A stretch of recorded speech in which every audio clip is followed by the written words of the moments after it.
certo? Então, na aula passada eu relembrei um pouco sobre a estrutura do átomo, né?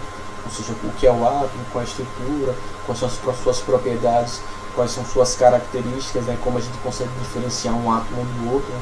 Ou seja, a parte do seu número atômico, seu número de prótons, seu núcleo. A gente viu as propriedades da massa atômica, a gente viu um pouco a natureza da eletrosfera, vimos as semelhanças atômicas, né?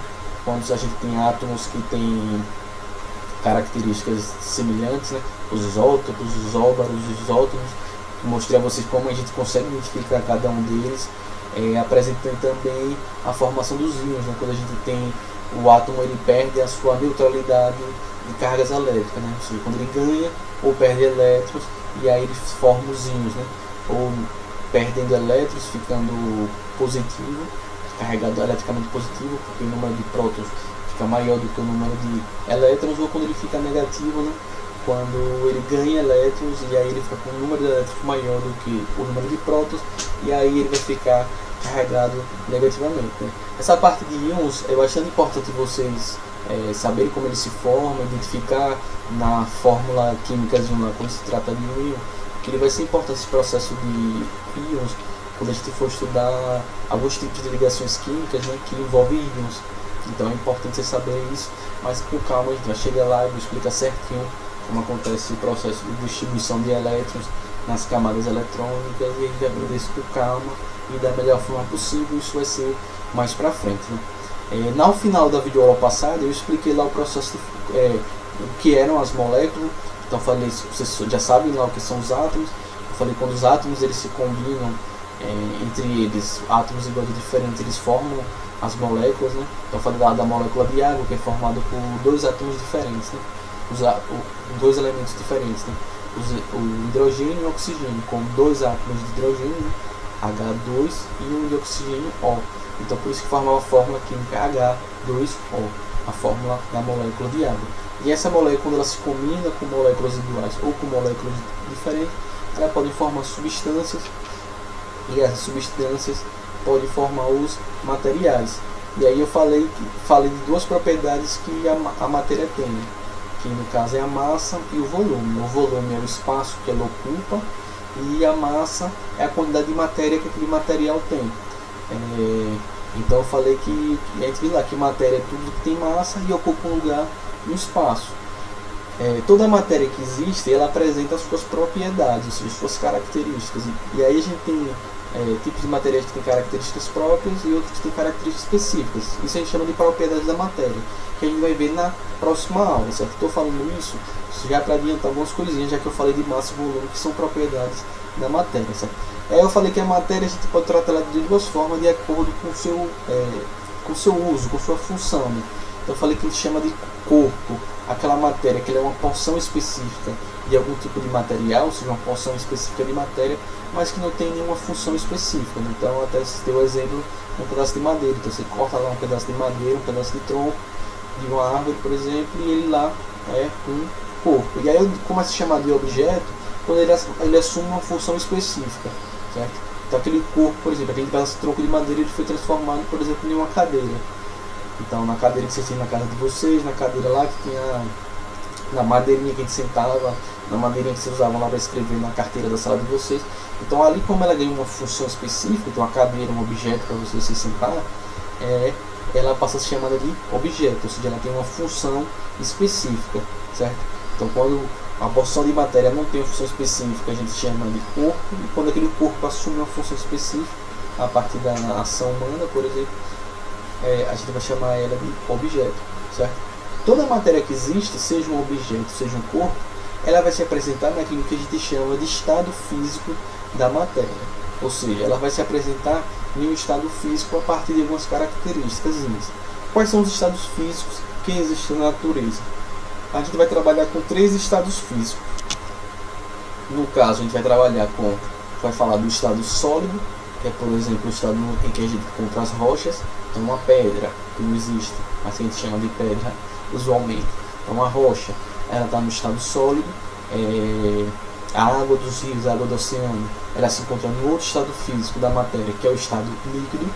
E o ar que a gente respira, que nos cerca, ela vai se encontrar no estado gasoso da matéria. Então a gente vai trabalhar com esses três estados físicos da matéria: o estado sólido, o estado líquido e o estado gasoso, certo? O que é que faz com que diferentes tipos de materiais eles se apresentem em estados físicos da natureza diferentes? Ou seja, o que é que leva uma rocha? Ela está no estado sólido, e a água que corre no rio ela está no estado líquido, e o ar que a gente respira ela está no estado gasoso. O que é que leva à formação desses estados físicos da natureza, ou seja, esses estados físicos dos materiais? Como a gente já viu nas aulas passadas, toda a matéria que existe é ser formada por átomos, tudo que existe é formado por átomos, e vai ser formado por moléculas que podem ser iguais ou diferentes, ou seja, todo material que existe ele vai ser lá formado por moléculas. O que ocasiona os estados físicos da natureza é o processo de movimentação dessas partículas, ou seja, da forma que essas partículas se movimentam ou da forma que essas partículas elas interagem umas com as outras, elas vão determinar o estado físico em que o determinado material se encontra. Ou seja, a partir do grau de agitação das moléculas, o grau de atração das moléculas, ela vai se apresentar em estados físicos da natureza diferentes. Ou seja, uma rocha, né, uma pedra, as moléculas daquela pedra elas vão estar num estado diferente, ou seja, num estado de agitação diferente das moléculas da água num rio que corre, certo? Então a água no estado líquido que está correndo no rio, suas moléculas, a agitação de suas moléculas, o processo de atração de suas moléculas vão estar em um momento ou em uma atividade diferente, por exemplo, das moléculas da agitação das moléculas que formam a rocha. Por isso que elas vão estar em estados físicos diferentes. Então, o que a gente pode dizer é que o grau de agitação e atração das moléculas é o que determina o estado físico daquele material, o estado físico daquela determinada matéria que a gente está observando e analisando. Então, a gente pode ver aqui, por exemplo, olha, então dentro desses dois tubinhos, a gente tem o tubinho, o tamanho desses tracinhos nas bolinhas, as bolinhas são as partículas, certo? Então, veja lá que no tubinho elas estão se agitando, estão se atraindo. Mas quando a gente olha lá no segundo frascozinho, em que está lá, coloquei um fogo embaixo, veja que as moléculas elas se agitam mais e elas tendem a se movimentar mais. Então essa variação na agitação das moléculas e na sua atração, ou seja, se uma molécula atrai a outra, elas tendem a ficar mais próximas. Se elas não se atraem muito, elas tendem a ficar mais distantes. Elas podem estar se movimentando muito. Se elas se movimentam muito, elas tendem a se afastar mais do que se elas se movimentam pouco, elas tendem a ficar mais próximas. Então o grau de agitação e atração das moléculas é responsável pela formação dos estados físicos. Veja, até no estado sólido, que é aquela estrutura mais uniforme da matéria, se a gente comparar, por exemplo, com o ar, que é muito mais fluido, até numa rocha, suas partículas elas estão em movimento, ou seja, existe agitação de moléculas, existe atração de moléculas. Mesmo no estado sólido, ela se movimenta. Ou seja, eu quero dizer aqui que para se tomar cuidado de achar, no estado sólido as partículas elas não se movimentam, elas estão paradas, por isso que elas estão no estado sólido. Não, elas se agitam, elas se movimentam, mas fazem isso pouco. Certo? Elas ficam mais atraídas, mais próximas, com agitação bem baixa, por isso que torna a uniformidade do estado sólido, mas mesmo assim elas se agitam. Aquilo que chamam de tornar as moléculas 100% paradas, ou seja, sem agitação nenhuma, é uma temperatura que chama só seria possível uma temperatura que chama do zero absoluto, né? Seria a menor temperatura que possa existir, que levam as moléculas e as partículas a cessarem sua agitação. Esse que chama de zero absoluto, essa temperatura que faria as moléculas pararem de se agitar, de se movimentar, ela é só uma temperatura teórica, certo? Já se chegou próximo em laboratório, mas nunca se chegou a uma temperatura tão baixa em que faria a atividade das partículas parar. Então, mesmo em lugares muito frios, as partículas elas se movimentam, se agitam pouco, mas se agitam, certo? Elas só parariam completamente nessa temperatura hipotética, que seria de menos 273 graus Celsius, que chama do zero absoluto. Mas ele nunca foi encontrado na natureza, um local que tenha chegado a essa temperatura, e no laboratório também nunca se chegou a essa temperatura tão baixa. Então é um cálculo matemático, né? Então é uma quantificação, ou seja, de quanto seria necessária de temperatura para que a agitação das moléculas ela apareça completamente, certo? Então, a partir desse processo aqui de agitação de moléculas, a gente consegue identificar algumas propriedades dos estados físicos da matéria, certo? Então, por exemplo, no estado sólido, vamos ver primeiro as bolinhas lá em cima, no estado sólido, porque ela mantém essa estrutura mais uniforme? Porque no estado sólido a agitação de moléculas é muito baixa, ou seja, elas se agitam pouco, muito pouco, e elas têm muita atração entre essas moléculas, então elas tendem a ficar agregadinhas, juntinhas, se movimentando pouco, mas se atraindo muito, bem juntinhas, então elas ficam bem coladinhas. Então no estado sólido, no estado físico sólido, a forma é invariável, ou seja, a forma é constante, né, ou fixa, e o volume é constante. Ou seja, o espaço que é ocupado por aquele corpo ou objeto no estado sólido, ele é sempre o mesmo, né? Então o volume é constante porque ele vai ser, ele não altera o espaço que ele ocupa, ele vai sempre ocupar o mesmo espaço. E a sua forma também vai ficar lá fixa, invariável, ou seja, não se altera, não se modela com facilidade. Por quê? Porque as moléculas elas estão com pouca agitação e muito atraídas, elas estão muito coladinhas umas com as outras. No segundo estado físico da matéria, que é o estado líquido, a atração entre as moléculas ela já é menor. Então, como essa atração já é menor, elas conseguem se movimentar mais, ou seja, elas conseguem ter uma maior agitação, uma maior fluidez, e elas conseguem se separar um pouco mais quando a gente compara com o estado sólido. Então, no caso do estado líquido, a forma do estado líquido é variável, e o volume é constante, ou seja, o espaço ocupado por aquela quantidade de matéria no estado líquido vai ser sempre o mesmo. Então 1 litro de água é 1 litro de água em qualquer lugar. É 1 litro de água em uma garrafa de refrigerante, é 1 litro de água em uma garrafa de suco. Vai ser o mesmo litro de água. Então o volume ele se apresenta constante. Mas com a forma diferente do estado sólido, ela é variável. Ou seja, como a gente tem uma menor atração entre essas partículas e uma maior fluidez na agitação dessas partículas, elas conseguem se moldar mais facilmente. Então, quando você pega, por exemplo, a água em um copo quadrado, sei lá, e coloca dentro de um vaso redondo, ela vai passar de um formato quadrado, que era o formato do copo, e ela vai ficar arredondada porque a vasilha, ou seja, o pote onde você jogou ela, era redondo. Então, como ela tem a matéria nesse estado, ela tem uma maior fluidez, ela consegue assumir as formas dos recipientes onde elas são armazenadas. Então, se você colocar água em um vaso quadrado, ela fica quadrada. Se você colocar em um vaso triangular, ela fica triangular. Ou seja, a água, estou falando da água como exemplo de matéria no estado líquido. Mas, por exemplo, quando a pessoa, sei lá, vai produzir alguma joia, então um anel de ouro, então ele pega lá a pepitazinha, uma barrinha de ouro, né, no estado sólido, ela derrete aquela pepita de ouro e ela coloca aquele ouro no estado líquido, né, derretido, e coloca ela numa forma, por exemplo, fazer um anel, uma aliança, uma forma redonda, e aí quando ela está no estado líquido, ela facilmente flui e assume a forma daquela forminha redonda. Aí depois, quando ela volta para o estado sólido, a gente tem um anelzinho lá, a aliança, depois vai lá e faz seus efeitos.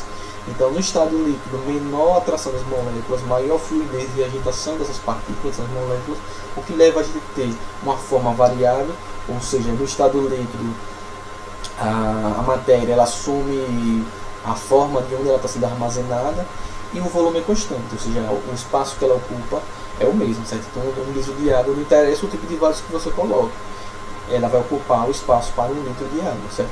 Se você botar ela numa garrafa de 2 litros, ela vai ocupar 1 litro. Se você botar ela numa garrafa de 1,5 litro, ela vai ocupar de 1 litro. Se você botar menos que isso, como ela ocupa o mesmo espaço, ela vai derramar. Então, você pegar 1 litro de água e colocar em uma vasilha de 500 ml, os outros 500 ml vai sair fora da garrafa porque ela vai ocupar o espaço que ela tem que ocupar, que no caso é o espaço de 1 litro de água, certo? Deu para entender isso? Ótimo. E aqui o outro caso é o estado gasoso. Nesse estado gasoso é o estado em que a atração entre as moléculas é a menor de todas, né? Então ela é muito pequena. Então as moléculas elas conseguem, essas partículas elas conseguem se agitar e se movimentar com maior fluidez ainda do que no estado líquido. Então elas conseguem se deslocar para muitas áreas e acontece muito choque entre elas, porque elas se movimentam livremente. Ou seja, a força de atração delas entre elas é muito pequena, então elas conseguem se movimentar e elas têm uma maior fluidez em todo o seu processo, certo? No seu processo, na sua agitação, na sua movimentação. Então, diferente dos outros estados físicos, no estado gasoso a forma é variável e o volume também é variável. Ou seja, por causa dessa baixa atração, elas conseguem alterar sua forma e seu volume de acordo com o recipiente onde você coloca. Ou seja, por exemplo, se você pega um vaso de 1 litro de refrigerante, sem um refrigerante, se o refrigerante ele for vazio, não, ele não ficou vazio, ele ficou cheio de ar, ou seja, ficou cheio de moléculas no estado gasoso. Então, dos gases eles vão entrar e eles vão ocupar aquele 1 litro. Se você pegar uma garrafinha de 500 ml, ela vai ficar cheia também de 500 ml dos gases, ou seja, dessas substâncias no estado gasoso. Se você pegar um de 10 litros, ela vai ficar cheia de 10 litros também, ou seja, a forma dela vai variar de acordo com o recipiente. Então, se é um vaso quadrado, um triangular em formato de estrela, os gases vão assumir essa forma. E o volume é variável também, porque onde você der espaço, o ar ele vai ocupar. Então é diferente do estado líquido, por exemplo, que 1 litro de água é 1 litro de água. Mas como as moléculas no estado gasoso têm pouca atração, elas se movimentam de tal maneira, elas vão ocupando todo o espaço que for possível para elas. Então o volume vai variar. Então, dependendo de onde você armazene ele vai assumindo até o limite daquele recipiente. Tem que você pegar uma bola de açúcar, né? Você vai enchendo a bola de açúcar. Enquanto você está jogando ar lá dentro, ela vai ocupando espaço, e ela vai ocupar o espaço até o limite do recipiente. Ou seja, se for uma bola de açúcar que não estoura nunca mais, você vai encher ela até ela ficar do tamanho do planeta, certo? Como esse tipo de material não existe, como ela tende a ocupar o espaço que for possível, ela vai ocupar até estourar a bola de açúcar. E depois que ela estourar a bola de açúcar, ela vai se espalhar pelo cômodo onde você estiver. Ou seja, ela vai ocupar todo o espaço que for possível para suas moléculas, porque elas conseguem se agitar e se espalhar muito devido a essa baixa capacidade de atração entre as moléculas.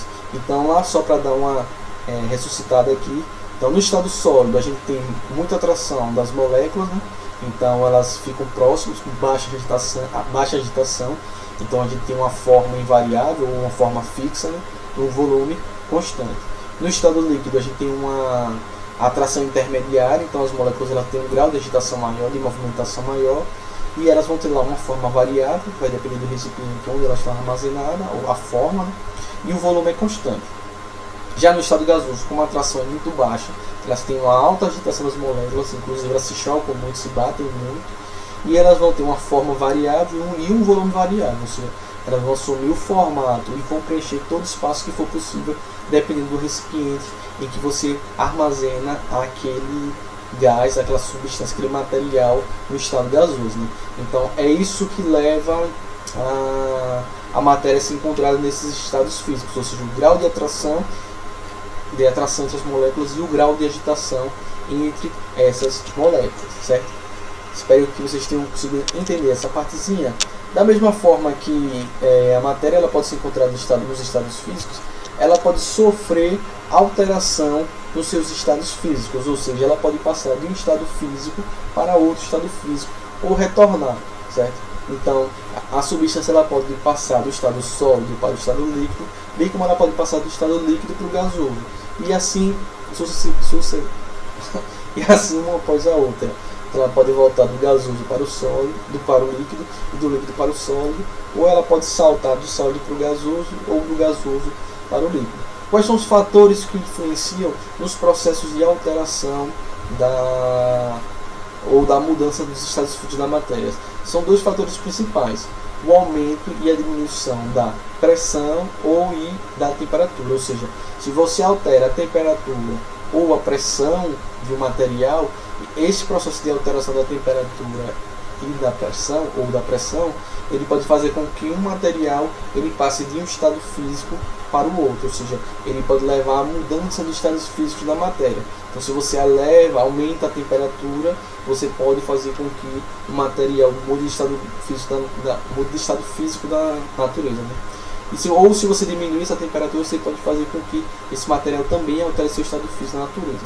Quando você aumenta a temperatura, quando você cede calor, para o material, você faz com que essa energia que está sendo transferida na forma de calor, ela leve ao aumento da agitação das moléculas.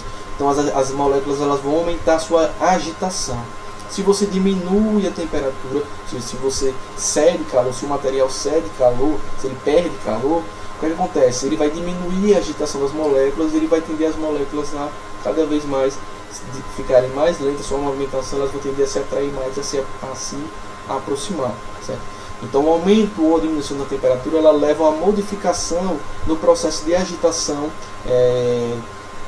das partículas das moléculas que formam o material. E essa modificação na agitação das moléculas, a gente vai levar a processos de alteração do estado físico da matéria, certo? Então vamos ver aqui os principais mudanças do estado físico. Então vamos ver primeiro as mudanças que levam que ocorrem pelo aumento da agitação das moléculas, no caso ali do aumento da temperatura. Então a primeira lá, vamos começar pelo sólido. Então quando o material ele passa do estado sólido para o estado líquido, ou seja, quando você aumenta a agitação de moléculas, ele pode passar do sólido para o líquido. Essa mudança é que a gente chama de fusão.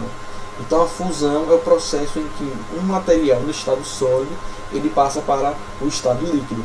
Por exemplo, a gente pega um cubo de gelo que é do congelador, bota na mesa, por exemplo, na pia, e ele começa a derreter. Esse processo em que ele está derretendo, ele está passando do estado sólido para o estado líquido, a gente chama de fusão.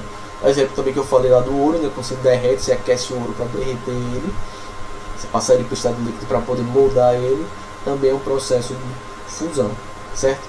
Então sólido passou para o líquido, fusão. Se você continua a aumentar essa temperatura, aumentar essa agitação dessas partículas, dessas moléculas, ela vai tender a passar do estado líquido para o estado gasoso. Esse processo a gente chama de vaporização. Então a vaporização é quando o material ele passa do estado líquido para o estado gasoso, certo? No caso da vaporização, a gente tem 3 tipos de vaporização diferentes, certo? Esses 3 tipos de vaporização eles vão diferenciar de acordo com o grau e com a velocidade em que esse processo acontece, ou seja, em que o material ele passa do líquido para o gasoso. Então, na vaporização, a gente tem três tipos. O primeiro tipo é o que a gente chama de evaporação. A evaporação ela acontece quando o material ele passa do estado líquido para o estado gasoso de forma lenta e gradual. Ou seja, ela vai passando do estado líquido para o gasoso aos poucos, certo? Sem muitas variações na temperatura. Um exemplo disso é quando a gente coloca a roupa para secar. Então você lavou lá a sua roupa, lavou a sua farda de colégio na mão com sabão de coco, e depois que lavou você prendeu lá para secar, né, no varal. E aí o que vai acontecendo com a água ali? A água que está no estado líquido na sua roupa, aos poucos, ela vai passando do estado líquido para o estado gasoso. Isso vai ocorrendo de forma lenta e gradual, ou seja, vai acontecendo aos poucos, certo? Então aí aconteceu evaporação. O outro caso que a gente tem de vaporização é o caso da que a gente chama de ebulição. No caso da ebulição, a água ou a matéria no estado líquido, ela passa para o estado gasoso de forma mais rápida. Ou seja, acontece o processo que a gente chama de fervura. Ou seja, aquele material ele começa a ferver. Como é que você sabe que aquele material está fervendo? Ele começa a formar bolhas. Então lá o material do estado líquido ele começa a formar várias bolhas. Então, um exemplo de ebulição, a gente coloca água numa panela para esquentar no fogão. Então, quando ele começa a formar aquelas bolhas, ali a gente consegue identificar que é um processo de ebulição, ele acontece mais rápido. Ou seja, se você colocar uma roupa para secar no varal toda molhada e colocar a mesma quantidade de água que você utilizou na roupa para esquentar no fogão, você vai ver que no fogão ela vai evaporar mais rápido, ela vai vaporizar mais rápido. Ou seja, ela vai passar do estado líquido para o gasoso muito mais rápido no fogão, aquela quantidade de água, do que na roupa no varal. Então, nesse caso aí acontece ebulição. Na ebulição, ela é uma forma mais rápida de passar e o que caracteriza ela é a fervura, ou seja, a formação de bolhas, certo? O terceiro tipo de vaporização, ou seja, de passagem do líquido para o gasoso, é a que a gente chama de calefação. No caso da calefação, essa alteração do líquido para o gasoso ela é praticamente instantânea, ou seja, o objeto, o material, ele passa do estado líquido para o gasoso numa velocidade muito rápida. Isso acontece muito quando o material entra em choque com temperaturas muito altas. Então, por exemplo, se você botar a panela no fogo lá, esquentando, quando ela ficar quente, você jogar água, quando a água bater na panela, ela praticamente, quando ela bater, ela já vai passar para o estado gasoso. A água, o estado líquido, ao atingir a superfície da panela, ela vai passar para o estado gasoso quase que instantaneamente, né? Onde você pega no asfalto, meio dele, que derruba a água ali, né? A água no estado líquido, ela vai atingir ali, ela vai passar quase que instantaneamente para o estado gasoso, né? Então, nesse caso aí, é a calefação. Então, a gente vai ter os 3 tipos. Né? Então, esses 3 tipos são tipos de vaporização, ou seja, passam do líquido para o gasoso. A diferença é a velocidade em que esse processo acontece. De forma lenta e gradual, a gente vai ter lá a evaporação. De uma forma mais rápida, em uma temperatura mais elevada, a gente vai ter a ebulição. E de uma forma praticamente instantânea, em temperaturas de choques, temperaturas muito elevadas, a gente vai ter o processo que a gente chama de calefação. Então, fusão e vaporização, e a subdivisão da vaporização, elas ocorrem por um processo do aumento da agitação das moléculas. No caso aí, um aumento da temperatura. Ou seja, o aumento da temperatura faz com que as moléculas sejam mais e faz com que a gente tenha fusão e vaporização, certo? E as suas subdivisões. No processo inverso, ou seja, num processo em que a gente diminui a agitação das moléculas, a partir da diminuição ou da redução da temperatura, a gente vai ter outras mudanças de estado físico. Então, a alteração do estado gasoso, ele retornando para o estado líquido, ou passando para o estado líquido, a gente chama do processo de liquefação, ou também pode ser chamado de processo de condensação. No livro de vocês está lá como condensação, mas eu botei também liquefação, que é uma outra forma que vocês podem encontrar também. Então, liquefação e condensação, você pega o material do estado gasoso e passa ele para o estado líquido. Um exemplo que acontece isso é no processo de formação das nuvens. Então, a água dos rios, lagos, ou da roupa, sua roupa que estava secando no varal, ela evapora, se sofre vaporização, passa do estado líquido para o estado gasoso. Então, ela começa a subir na atmosfera, já que ela é menos densa. Quando ela chega nos pontos mais elevados da atmosfera, lá a temperatura é mais baixa, aí o que acontece? Esse vapor de água, quando chega nessas temperaturas mais baixas lá em cima da atmosfera, ele tende a passar do estado gasoso para o estado líquido. Este processo forma as nuvens. Então, as nuvens, na realidade, elas são formadas por gotículas de água no estado líquido. Não é a nuvem não é uma fumaça no estado gasoso. Na verdade, é formada por gotinhas de água no estado líquido. Quando elas se concentram muito, elas tendem a ficar mais densas e aí elas tendem a cair na forma de chuva, certo? Quem já viajou de avião já viu, quando o avião passa por uma nuvem, a janela do avião ela fica toda cheia de gotinhas de água, fica molhada. Né? Então as nuvens elas são formadas a partir do processo de liquefação ou condensação da água, certo? Outro caso também, se você botar água para esquentar numa panela e deixar com a tampa na panela, a panela tampada. Então quando a água começa a evaporar, ela atinge a tampa da panela, como a tampa da panela está mais fria do que o fundo da panela, né? Quando esse vapor ele atinge a tampa está mais fria, ela passa do estado gasoso para o líquido. Então você deixa ela esquentando a água tampada, quando você tira a tampa, está cheio de gotinhas de água na tampa. Ali ela sofreu condensação também. Outros casos que a gente pode ter também é se você pegar lá um copo, um copo e ali você colocar um refrigerante, um suco que esteja frio, né? Se for geladeira e motor. O que acontece com o tempo? O copo ele começa a ficar, esse copo ele começa a ficar suave. Obviamente o copo só não está dizendo que o suco gelado que você está vazando, não é isso, né? É que no ar tem vapor de água, no estado gasoso. Quando o ar ele bate no copo e a temperatura do copo está mais baixa do que com relação ao ar, o que acontece? Ele perde calor. Então aquelas gotinhas de água, ou aquela água que estava no estado de vapor, ao atingir o copo, ela passa para o estado líquido. Então ela sofre condensação, carga do choque, a diminuição da temperatura do que está dentro do copo, certo? Então quando esse copo fica suando é porque o vapor de água ele sofre condensação. Ele passa do estado gasoso para o estado líquido, certo? E o outro caso que a gente tem ali é o caso, o último caso, penúltimo caso, na verdade, é da solidificação, ou seja, quando você diminui a temperatura a um ponto que o líquido, ou seja, aquele material em estado líquido, ele passa para o estado sólido. Aí o nome já diz, né? Solidificação.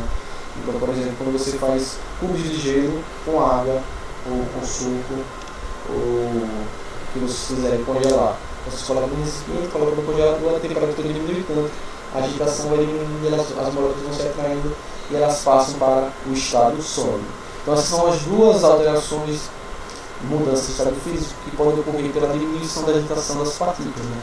A liquefação ou condensação e a solidificação, passa do líquido para o estado sólido. Tem uma outra mudança de alteração, uma outra mudança de estado físico, que é a sublimação. No caso da sublimação, ela pode acontecer ou pelo aumento da agitação ou pela diminuição. Ela vai ser chamada de sublimação dos dois casos. O caso da sublimação é que quando você tem uma mudança de estado físico, você pula o estado líquido. Ou seja, você passa do sólido direto para o gasoso e do gasoso direto para o sólido. Você não passa pelo líquido, você não passa por esse estado físico intermediário. Isso acontece, por exemplo, não sei se vocês já viram, mas antigamente tinha um negócio que botava no armário para não dar bicho, né, que chamava naftalina. É uma bolinha branca, e aí quando você botava essa bolinha, antigamente botava os nossos avós faziam isso muito, meus pais faziam, mas não fazem mais. E essa bolinha é uma bolinha sólida, branquinha, parece uma bala, e ela vai aos poucos diminuindo até desaparecer. Essa naftalina, ela sofre sublimação, ou seja, ela está no estado sólido e ela vai diminuir também porque ela vai passando para o estado gasoso direto, ela não passa pelo estado líquido. Isso é sublimação. Outro caso que tem sublimação é quando forma aquela chuva de granizo. O vapor de água ele sobe, só que quando às vezes ele sofre um choque tão grande, a temperatura lá em cima da atmosfera está tão baixa, que ao invés dela formar as gotículas de água que formam as nuvens, ela passa direto para o estado sólido e ela cai na forma dessa chuva de granizo. Então aí é um outro caso de sublimação. Então a sublimação pode ser pelo aumento da agitação, ou seja, do sólido para o gasoso, ou pela diminuição ou redução da agitação das moléculas, passando do gasoso, nesse caso, para o sólido. Certo? Então esses aí eram as propriedades, as características dos estados físicos da matéria e como elas se alteram, ou seja, as mudanças dos estados físicos. Na próxima aula a gente vai começar a ver as outras propriedades gerais e específicas da matéria. Espero que vocês estejam bem, se cuidem e até a próxima.